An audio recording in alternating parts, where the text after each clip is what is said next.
Good afternoon, YouTubers. How you doing?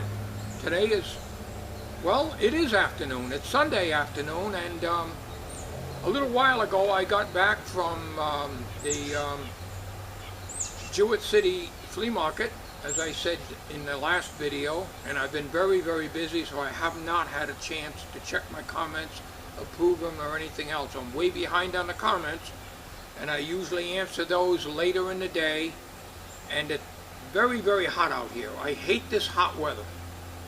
Terrible. What I picked up today at Jewett City, I think I did pretty good. I have two items here from the Jewett City Flea Market. I also picked up a little Nintendo DS case, was it, Tom? Mm-hmm. Okay, for Tommy. He did not go with me today for $1. I bought that for him because he's always looking for stuff like that. I bought this and this in Jewett City, and then just now at a local yard sale I bought this Black & Decker belt sander, 3" by 24". The problem with the belt sanders, I had one years ago, a Craftsman, and it worked well, except that every belt I've ever used on it broke at the seam. I guess it's just the poor quality Craftsman belts. This one here hopefully will be better. I paid $10 for it. But I want to show you, anyways, before I show you this, the reason I bought this belt sander, which for $10, it works very well, the guy tried it out over there, is because I got to do the tops of the rails, and I'm going to sand them down the bare wood, put boiled linseed oil and mineral spirits, and soak it into the wood, because this bare garbage latex does nothing but blister up. No matter how long you let the wood dry out, it's blistered. I showed you on earlier videos. Garbage. No good. You need oil-based paint. So I'm going to put boiled linseed oil on it after I belt sand it down. So that takes care of that. What I want to do today is to show you two items that I picked up in Jewett City on the outside, and I got a couple of photographs I'm going to be showing you on this video a little later on of the Jewett City Flea Market outside. Now, I don't go around and videotape because a lot of these vendors are out here and they're watching you, you know, and each vendor pays $25 for their table to set up. But I did take some distance shots of the outside of the building. The building is built in the 1800s, and there's 2 floors, and there's thousands of items inside. But those items sit there week after week after week, and they really don't care to sell it or not. All the good deals are outside. So I photographed some of the tables to give you an idea of how big it is. It's a good sized place. So let me get you closer here, and I want to show you this item first. What I got here is a pretty corroded, dirty senior voltometer. I paid $2 for this. The guy had no idea if it worked. He just picked it up somewhere and he says, give me $2. The controls move, but the ohms or the zero adjustment is frozen, and I sprayed some penetrating oil on the shafts here, but it does no good, so it's frozen up. It's an oldie, a real oldie. The cord has been cut off. I would imagine this thing has been in water. I hope not, but the movement, as you can see,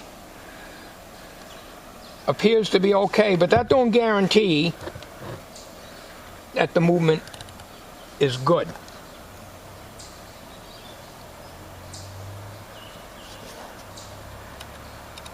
I have no idea.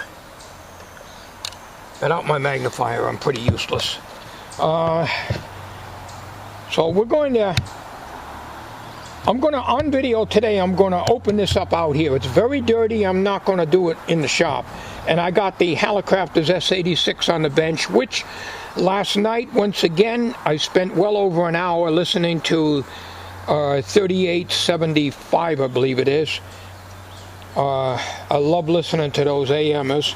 And it was working pretty good, even though I only had the inside antenna and not a bit of static. So that radio's got me puzzled as to why, and it was doing that. But anyways, I'm going to open it up here and try to clean it out. I hate to see what it looks like inside. On to the next item. Okay, I thought of Tommy, and it was just only $1. I don't know, am I in camera? Yeah. Okay. It's one of these Nintendo DS's. I don't know the DS, the DB, the whatever, the D something or other. I couldn't care less about this, but Tommy likes this kind of stuff. So the guy wanted $1 for it. I didn't try to beat him down or anything. So, okay. And now, I thought I did really good on this, and I left myself almost totally broke. $10. Guy has no idea if it works. This is not the same guy I bought the senior Volt-Omus I just showed you. This is another vendor outside. First of all, he wanted $1 for these pipe cleaners because they're good for tube sockets and stuff. I don't have any, and I have no idea where to find these things. I happened to see him there. The guy says, give me $1 for them. So I got $1. I got plenty. It looks like different sizes. I got plenty of those. But this, I think I did really good on. This is a B&K DC power supply. I think it's a model 1610. The fuse is broken, and the vendors outside have no power. The guy was nice enough to say, well, take it and bring it into the building, you know, the factory building. They got power there to try it out and come back and then give me $10 for it. So he opened up the back. I said, well, check the fuse, because sometimes they have extra large fuses in there, which is a bad sign. Not the case. The fuse was broken. The glass is broken on it. And because I couldn't see what amperage it was, I was not able to identify the fuse. It came with little dinky thin leads, which is no big deal because I'll use my good quality leads on that, and a book, model 1630. Well, 1610, 1630. So this I'll bring into the shop and put it on the bench, push the Hallicrafters off to the side. So I got this for $10. He says, well, I have no idea if it works. And Illinois, I don't know if that came. Newark Electronics, okay, that came from Newark Electronics. So that's the original box. It's a 1610. There it is right there. So I don't know what the difference is. I will have to study the book and get my reading glasses and see the ranges on it. So I think for $10, that's a steal. I could not pass that up. And like I say, these items here and the Tommy's case came from the Jewett City Flea Market. All right, now what I'm going to do, I got to get out of this damn hot sun. I hate it. Just a minute. Anybody that likes bacon in the sun is nuts in the head. I'm sorry. That's the way I feel. What I'm going to do here, and of course I don't have my reading glasses with me. Man, it's hot out here. Now this, I expect to be in pretty bad shape inside. That's why I did not want to take it into the shop. Now, years ago when I had my shop in the attic, we're going to say 25 years ago, 23 to 25 years ago, the one and only time I went to Deerfield, New Hampshire with a buddy of mine who drove me up there, I had a senior Voltomus that was newer than this. It didn't have the heavy duty metal case, it had a lighter duty metal case. It took 4 9-volt batteries, 3 or 4 9-volt batteries. I paid $5 for it and it worked perfectly. I got rid of it like everything else when I cleaned out my shop. But I paid $2 for this. So I'm not going to get into, boy, that's in there. I'm not going to get into showing you close-ups of this. In a restoration video later on, then I'll get the Kodak plate touch out and I'll do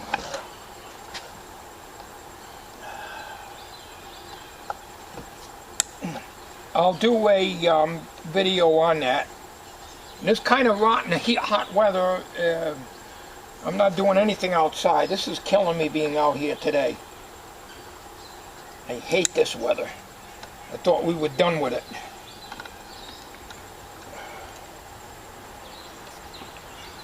I'd rather have it raining. Last week it was nice and cloudy and breezy. I loved it. Outside in the flea market today, it was cooking out there in the damn hot sun. I had to keep going into the building. I don't know, there it is, okay. Yep. Am I ready for this?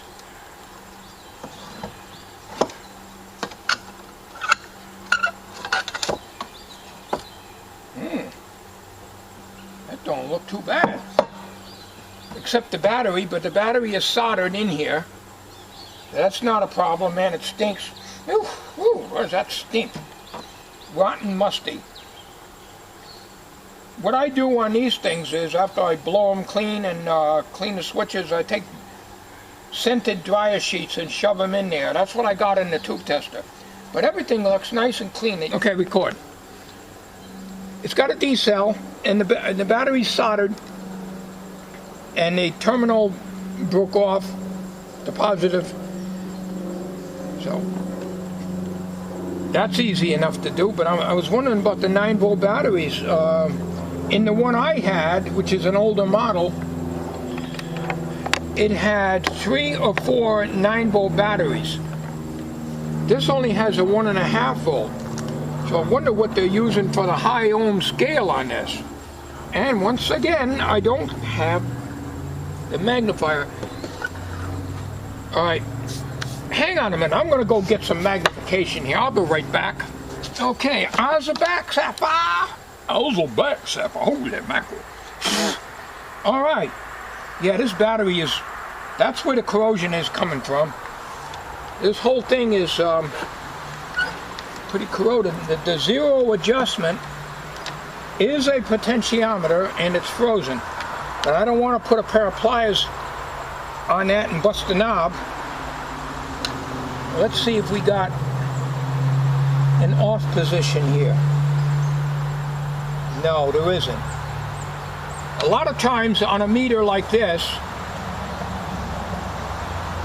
there'll be an off position, and in the off position, it dampens the meter so you don't get a lot of meter movement like you do here. This is how you test the deoscillable movement to see if it's frozen up. If the meter moves like that, that means the bearings are good. Like I said before, it doesn't guarantee that the meter itself isn't burnt out, or it could be, needle could be bent and maybe not go over all the way. I've discussed that before. But what is strange about this, you know what? I think this probably, there is a electrolytic here, power transformer here, and power cord's been cut off. Not a problem. It probably has a rectifier and a filtering network to give you the 30 volts or whatever that is required for the high ohms ranges. And let me see what we got for R times 10,000, R times 100,000. Okay. 1500 volts, R times 1 meg. That's really good. R times 1 meg. This is very filthy, but it looks to me like it can be cleaned up pretty good. But this control ohms, well, it says 0 adjustment, so it's probably a volt and an ohms 0 adjustment. This may be an easy restoration. It's not solid state. It's got a tube in here. I'm not sure if that's a 6AL5. And it's got another one here, which is, I bet you it's a 12AU7.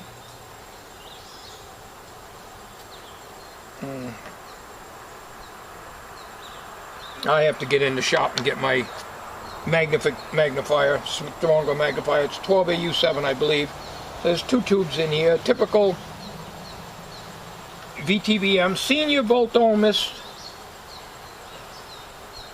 I'm trying to find a model number here, and I don't see a model. All it says is senior volt ohmist. Oh, wait a minute, it's down here. WV, it looks like 98C, like a 98 Charlie, down here. So, and the case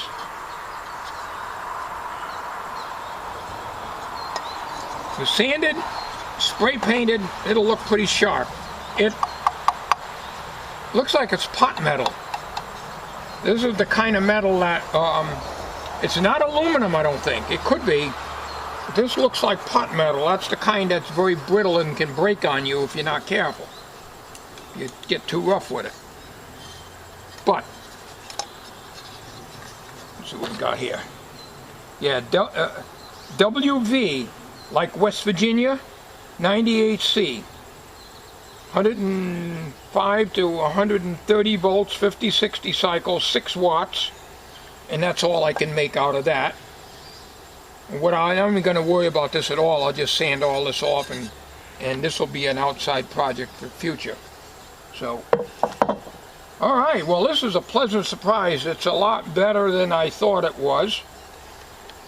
And for $2 now, that's what I paid for it. There's 4 adjustments here. The ACZ, whatever that stands for. ACZ usually means impedance.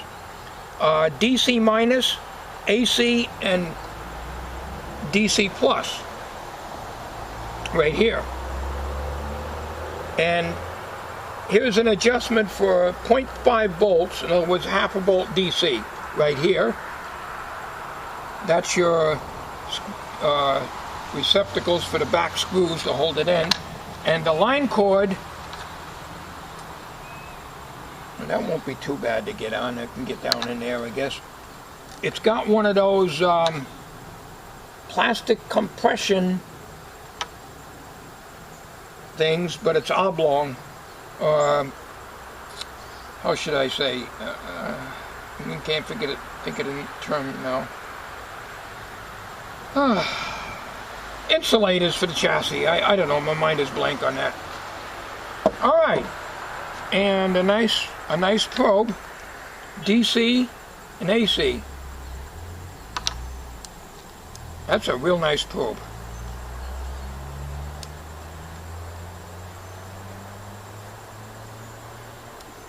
I don't know why this top is spinning like that, but seems to be.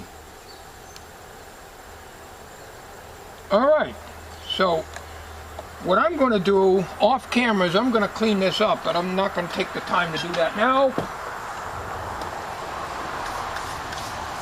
Let's get the power supply over here, and I'll just give you a quick look again on that. All right, we'll get my ugly old carcass sitting out here again. Sun is coming out on over this side. I can't get away from that damn hot sun. I just found 2 brand new fuses in the box underneath the manual here. So what I'm going to do very briefly, before I do, I'm going to try this out. Let's see what we got for power here. I don't expect it to handle much power. I'm estimating probably half an amp, 1 amp at the most. Yeah, the amp scale goes to 500 mils. Now I got the Heath tri-power supply, which will give the same. Then I got that big one that I use all the time that reads 5.5 amps. But for 10 bucks I could not pass that out. Pass it out. It's got the voltage coarse, the voltage fine, and your current, high and low, power switch. You got the bar for grounding, your negative, the bond them, or you can unbond them, your positive. And by the looks of this, screws have never been taken out. It tells you to replace with 1 amp 3AG fuse. Okay, so that's probably these. Fuses is something, no matter what I use for magnification, even that little lighted magnifying glass that I showed you, a Chinese one, I cannot read fuses. I cannot read the value of fuses anymore, so I have to go by whatever's in the package. Here it says 1 amp.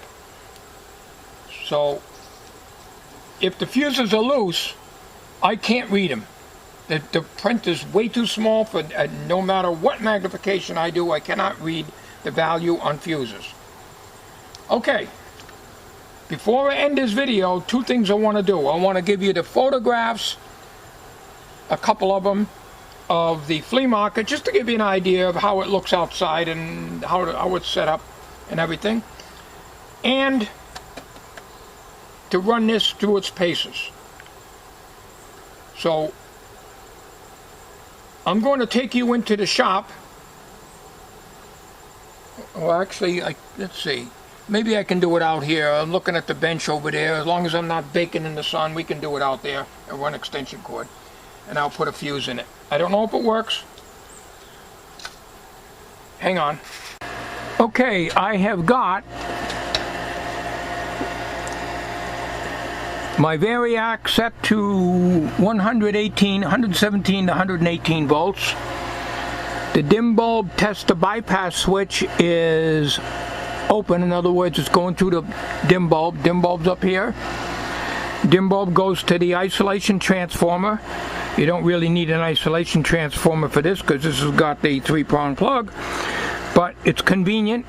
This is the output of the isolation transformer to the dim bulb. This is the radio, the S86 plugged in there. So the only thing I got to do is turn on the power supply. I put one of these new 1 amp fuses in the back, and we're ready to turn it on. Now, I can't imagine getting something like this for such a good price. It must be that there's something wrong with it. But we'll find out. Turn it on. No, lights on. No dim bulb. Do on a 1/2 amp. 500 mils. There's the analog amp meter. Alright, I'm using the ZE1. I'm using Tommy's actually.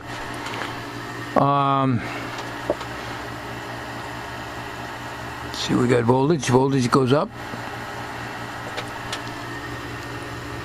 12, 13 volts. That's my magnifying glass here. Okay, she's 13 volts. Let's see if I can set that down to 10 here.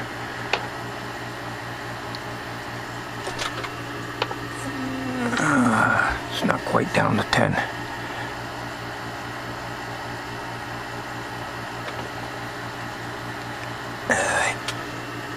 She's on 10 now.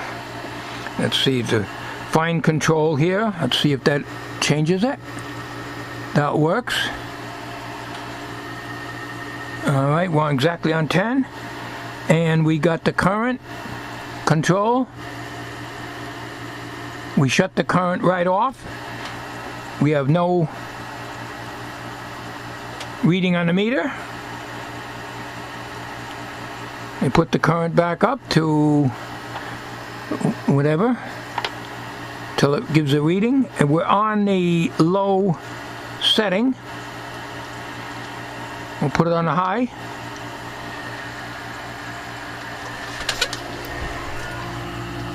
Still drawing ½ amp, so we're looking good there. Okay, let's see what this goes up to. We're on the high right now. I think it goes up to 30 volts. I'm probably out of focus because this camera don't focus closer than 10 inches. All right, we're all the way up 2807.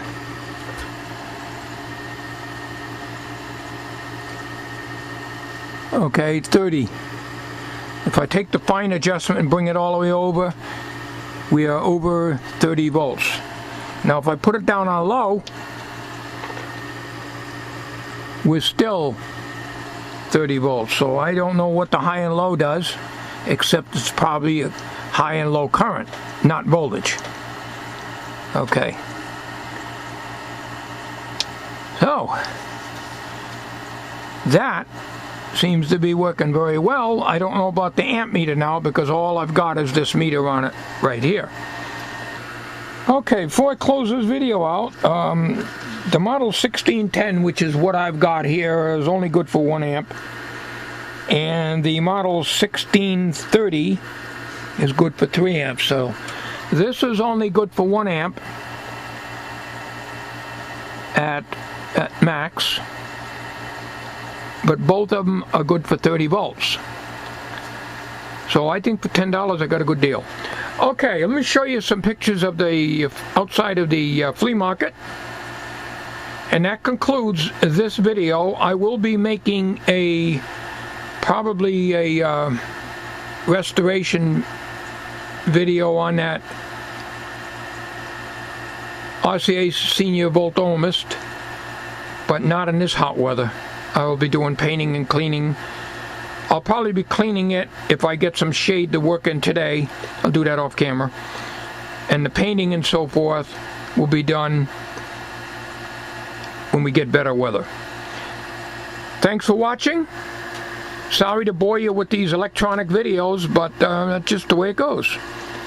And when you get weather like this, you know, this is all I can do. Take care, everybody. Have a good day.